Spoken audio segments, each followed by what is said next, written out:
So, hi everybody. Thank you for being here in this sunny Saturday morning. Christina and I today will tell you a story. That's the story of how our company, XING, dealt with one of the biggest challenge of a growing organization, how to scale up and getting bigger in size and complexity while keeping a healthy product culture. 2 words on our company, for the one who don't know us. XING is the leading professional network in the German-speaking market. We are based in Hamburg, but have several offices across Europe and count about 1,000 employees. Of course, we weren't born that big. Otherwise, we won't have here a story to tell about growing, right? So everything started with a small group of people. And then as our service got traction, we started developing new features and then new products and then infrastructures and platform for these products. Now, at the moment, we have about 60 product owners taking care of all these features and products and services, which I think makes us one of the largest agile product organization in Europe.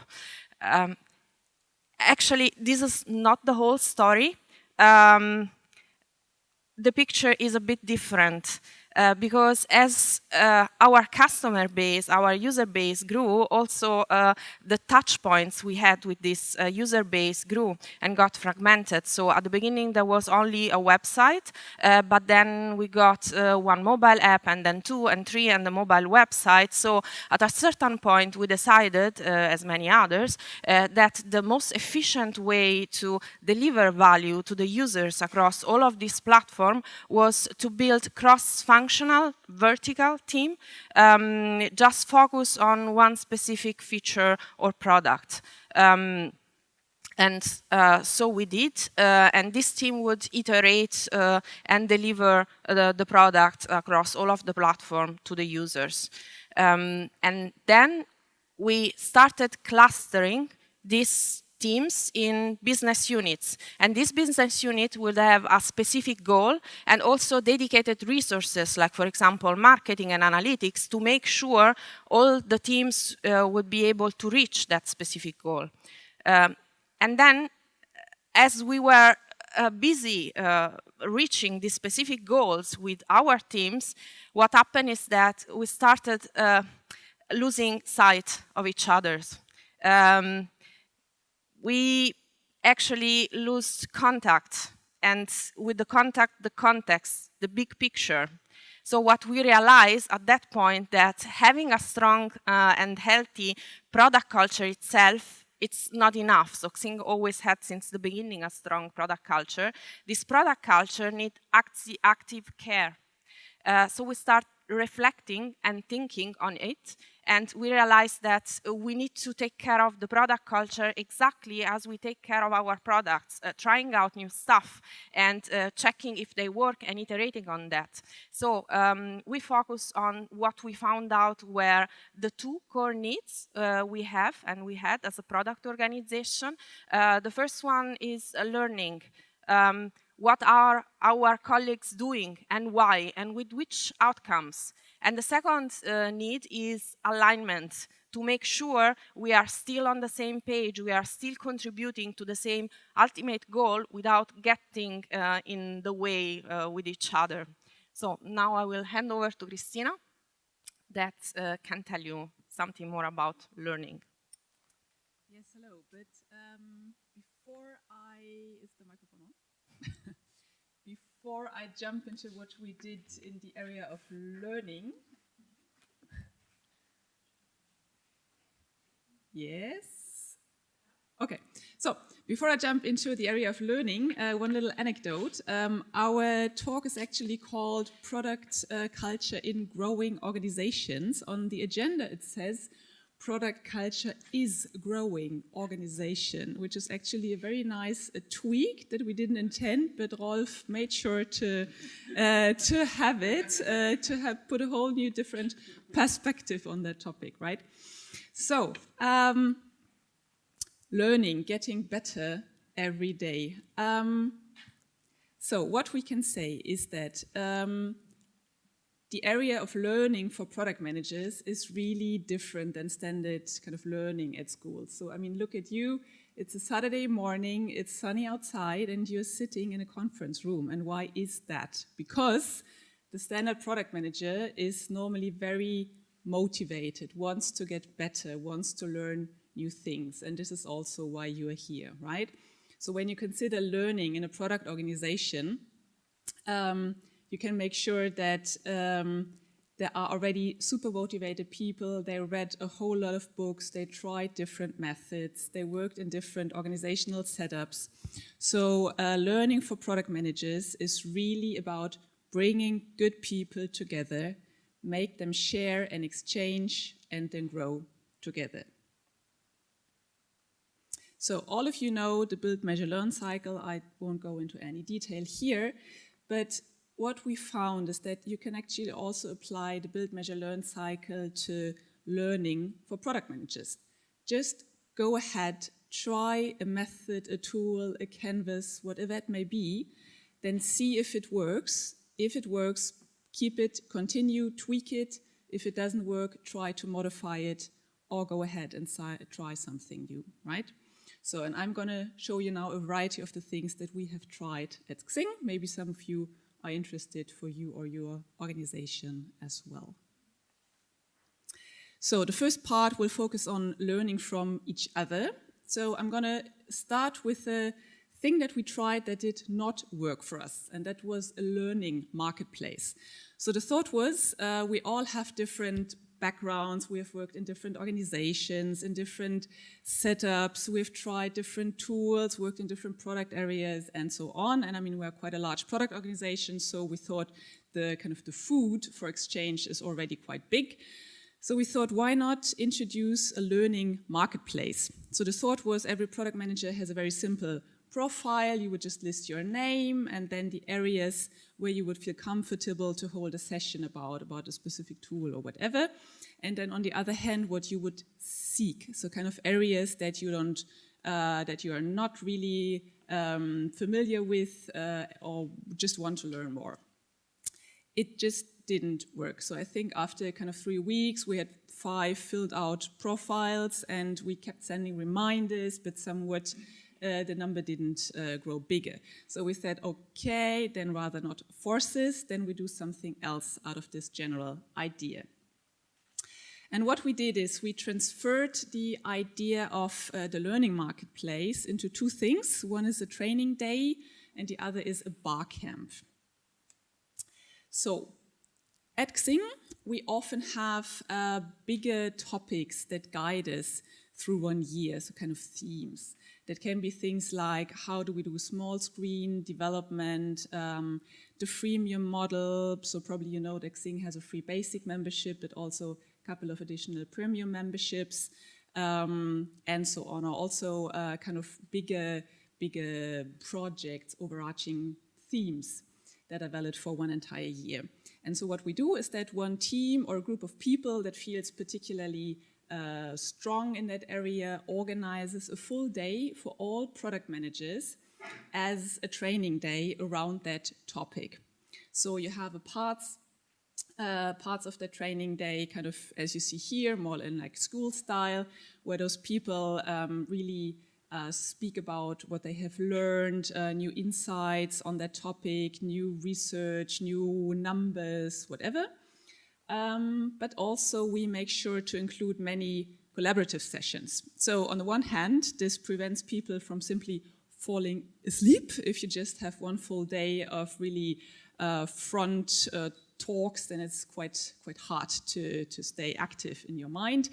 And on the other hand, we saw really good results when we made people work together that normally don't work together in their daily routines, right? And it's really a huge opportunity to have so many product managers united in one room and speak and think and discuss about one specific topic. So we had really great outcomes there.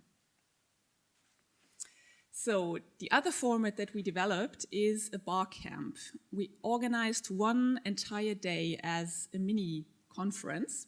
So we had various sessions. One session took 45 minutes, and we even had 2 tracks in parallel so that the people could choose according to their interests.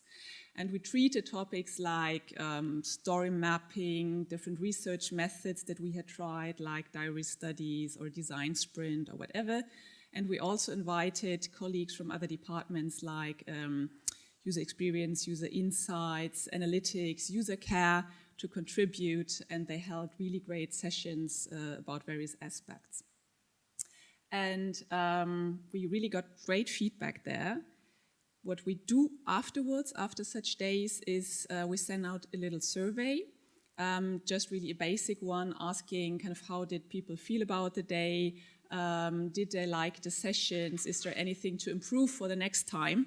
And just as an example, for that bar camp that we set up, the response rate of like people saying, yes, we should repeat that format was really 100% of all participants. So that was really great. So of course, we'll make sure to repeat that. So you saw we make sure to learn kind of from each other, but obviously this is not enough. So we also need to learn from externals. And so we set up a format that we call the company exchange. So that is, we are meeting companies that work more or less in the same field like we do. So for example, we met Spotify, Intercom, Booking, and so on, and really have a discussion with them and find out, how do you work? So how do you do mobile development? How do you do discovery processes? Which tools do you use? How is the product organization set up? And so on. And so this is really, really interesting. And so how it works is that at XING we have a little list where everybody signs up who's interested and also mentions the companies and the people that he's already connected to. Because, I mean, of course, we have different backgrounds, we've worked in different companies, we get to know people, and so, of course, there's already quite some companies on that list, but also if we're interested in a particular company, we just go ahead, address that company and ask, hey, would you like to meet us, and have a little exchange on how we work, how you work. And what has been proven most successful is if people meet who are more or less on the same level of expertise. So then the discussion and the exchange really works and is really fruitful. And one nice anecdote is that, for example, Spotify told us after our company exchange, because of the questions we had been asking, they started reflecting on themselves again and really saw themselves in a different light afterwards, just because they got really into how do we work and why do we do that, and how does that look, how we work, right? So in addition to this, there are also a couple of really small internal formats that we use. For example, there's a so-called learning newsletter. This is a super simple newsletter where the product managers just list what they found out, results from A/B tests, results from user interviews, interesting numbers, interesting facts about our users, and then that gets distributed to the product managers, user insights, and so on. And what was nice is that when we started doing this as a little experiment, the newsletter got forwarded, and then many different colleagues from different departments got in touch saying, hey, can you please put me on that mailing list? And so we said, yes, sure, happy to do so. And so we had one proof more that there's interest in doing that.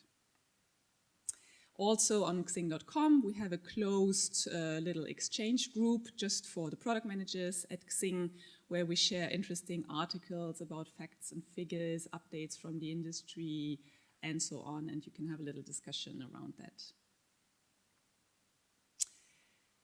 Offboarding is also one aspect to be covered, so I'm pretty sure that every one of you is familiar with onboarding and how important it is when a new colleague joins a company. Offboarding is often a bit neglected. So when a product manager leaves a company, there's really a huge risk that a lot of valuable knowledge just gets lost, especially if the product manager stayed for a very long time in the company or in his product area, right? So the product manager usually knows kind of everything about his product. And so when that person leaves the company, this is, of course, a risk to the company. So what we make sure is to cover not only the onboarding aspect, but also the offboarding aspect. And when a product manager leaves, one possibility to address this is to do it like a product manager does, and that is have your customer, aka your successor in your job, in mind, and try to answer the questions up front that he or she may have in that new position. Experimentation is also really important in our business. All of you will know this. And probably all of you know the situation that there's so many research methods, canvas, tools to use, to explore, to try out, that you never know which one is actually the best one for me and my product in this specific situation, right? So we have that too, because there's just too many possibilities. And to support us product managers a bit and also to foster the collaboration between product management and user experience, our UX department set up this nice little experiment handbook. It describes a couple of research methods and also gives some nice examples. And it's nice just to kind of flip through, remind yourself about, yeah, I could also try this one in this situation, and then go to your ex-colleagues and really speak about how do we approach this now. And by the way, it's also available on Amazon if you like. The user feedback coffee is a format that we can really highly recommend to all product organizations of all size. It's basically like speed dating with your users. And it works like this. You have one user in each of the 4 corners of a room, and you have 4 product UX teams interviewing those people. And then after 15 minutes, a little bell rings and the teams rotate, so that after 1 hour, you have spoken to 4 real users, showed them your little prototype, your little click dummy, discussed a certain question with them. And we usually do 2 sessions in a row, so it's an investment of 2 hours, and you have spoken to 8 users. And it sounds small, but it helps really tremendously. You get a lot of insights if the question you are thinking about is not huge. If you are not trying to set up kind of a completely new product area, completely new product, but just kind of you're developing your product further, tweaking it a bit, and just wanting to make sure that it works and people will understand it. So it works really great. It's a lot of fun. You get to know very many of your users super quickly, so just try it out. Of course, we also have a community of practice for the product managers at XING. So a while back, we set up a project that was named PAX. So no, it's not this PAX that you may be thinking of, it's this PAX. It's product at XING.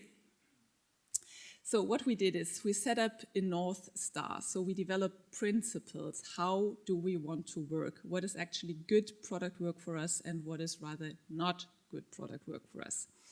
And so you find different aspects. Obviously, it's about also failing early, so not developing for ages and ages and then realizing after 1 year, oops, what I developed there is not really what the market or the user wants, but really failing fast and really learning and then going on. It's also a lot about expectation management, clarification. So really, how do we want to work for us together, and what is good product management work for us and what rather not.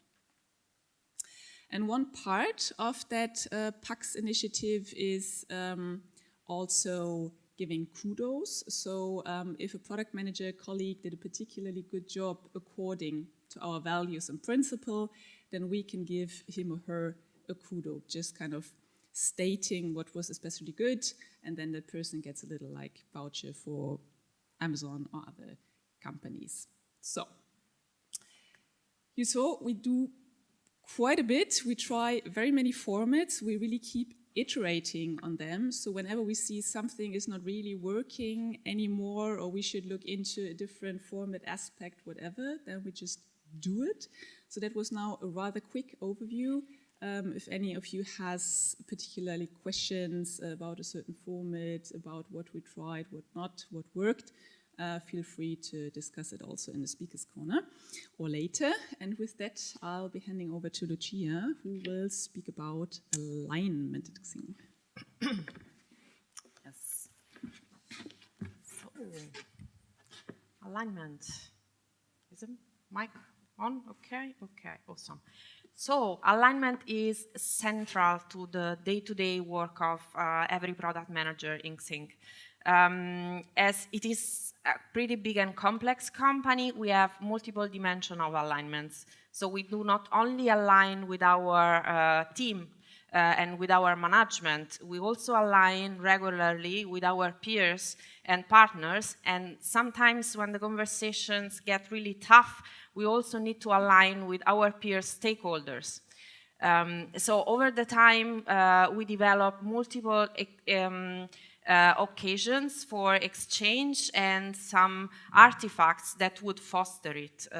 One of this format, and I think one of the longest living one, is the release meeting.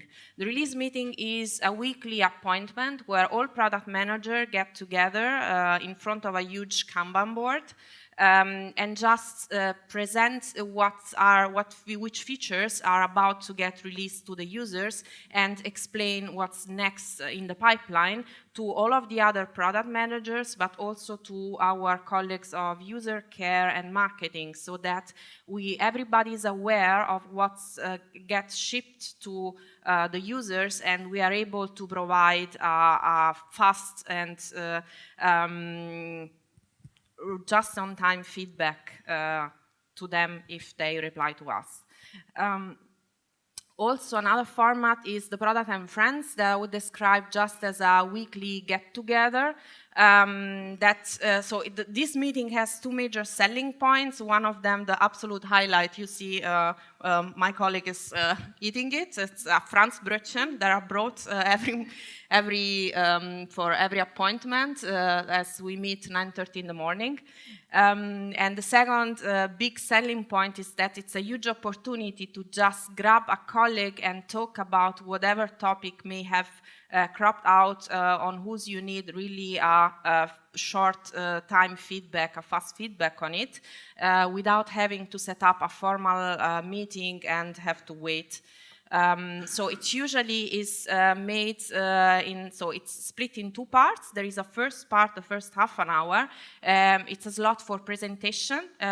Basically everything that can be interest to the product community is presented there, like for example, new projects that are about to be launched, or status about projects that are running, or for example, also researches that have been done, or some results of a cool A/B test, or why not the learnings of some of the company exchange that we do as a learning tool. One special opportunity, edition of this meeting as the director cut. That happens every quarter, and it's called like this because product director have the opportunity to basically pitch their team's roadmap for the quarter to the whole product community. In order to let it stay as a high-level overview, is really strictly time-boxed to 90 seconds. That's good.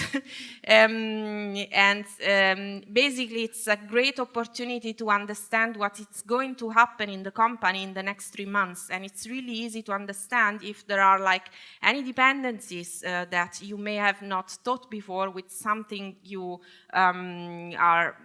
want to work on, or if there are new opportunities because maybe something you were waiting for from a long time actually gets in the pipeline.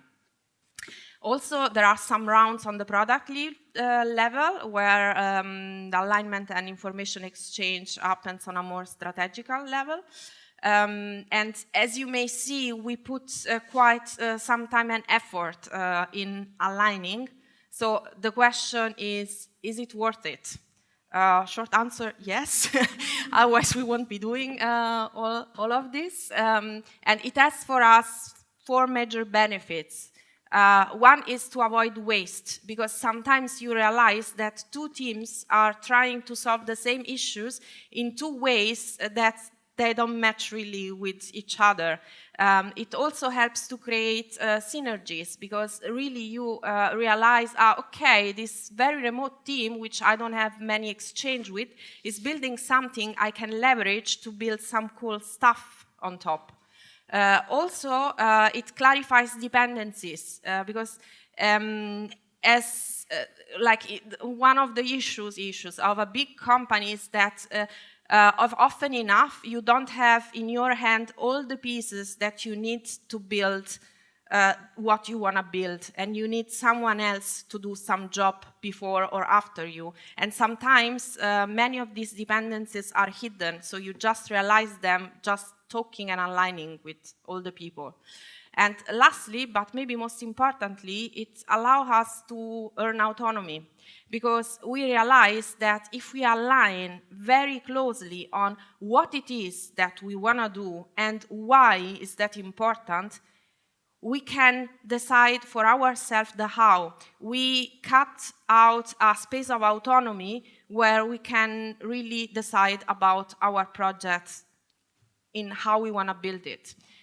This is by no means a new concept, a new idea. Actually, it comes from the 19th century military tactic, as it's exemplified in this quote from Helmut von Nölke the Elder, that says, "No battle plan ever survives contact with the enemy," meaning no matter how much time and effort you will put in really specifying all the details and instruction on how to do stuff, there is only so much you can foresee in advance.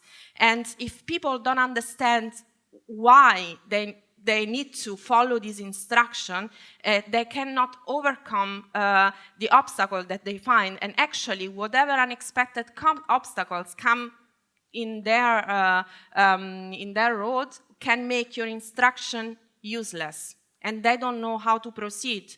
So what helps is making them very clear what is the ultimate goal and why it's so important to reach it, and then leave them the freedom of finding the best way to reach that goal. This focus on the what and the why of a mission is called Auftragstaktik. And since, as you may understand, it resonates very well with us, we called one of the most loved artifacts that we use for alignment, Auftragsklärung. Nice German words. Took me some time to be able to pronounce it the right way. So what is this? Basically, it's a canvas that has some very basic and fundamental questions, like what is the situation, what is the challenge or the opportunity that triggered my project idea, and what is my intent, what I really want to reach with this idea, and again, what are the outputs that I will produce with this project, and what are the measurable outcomes out of these outputs? And also, do I have any boundaries? Is anything out of scope, or do I need some other team actually doing something for me in order for me to be even able to start? I can tell from first-hand experience that these questions are really tough to answer. So it's indeed a mean for clarification, first of all, with ourselves, because we really can understand how much we thought it was clear and it's actually not, and how much we need to talk with other people to get all of this information. So unfortunately, I don't have time to go into the details of it, but we have a very nice and informative website where you can also download the canvas. So I encourage you to visit it. And then I would like to close with a last tool from us. It's actually a policy that we have. It's called Clarification Manifesto, because like when we are talking about alignment, we are not talking about agreement. Sometimes it's about getting on the same page, also on the fact that sometimes we don't agree. And there is something that we have conflicting goals, and there is something that needs to be decided on a different level. So we need to bring it on a level up. So we really believe that conflicts is like intrinsic to human nature, basically. So it is no point to try and suppress it. The best way to tackle it is just try to solve it in the most quickly and transparent way. So we really encourage escalation, but we have a policy on how they must be done. So they must be done quickly. So as soon as we understand we have no way of solving, of agreeing on something, we escalate it. And the escalation needs to be done jointly. So that's transparent, and it's also clear to the management what is the decision that needs to be taken. And then the management needs only to decide on that specific part, and will hand it over, the question over, back to the product managers. And with that, I will hand over again to Christina for some closing notes. Exactly. Spoiler, sorry. So that was it from us. So that was really a very quick, very brief overview on things that we have tried, developed, and also stopped over the years or iterated on. So again, if you have any detailed questions, anything you would like to hear more about, just let us know. We are also happy to speak about other questions you may have. We say thank you for listening to us, and yes, we are also hiring, by the way. So if any of you is interested, just ping us. There's also our contact details. Also, if you have questions afterwards, just get in touch. Thank you.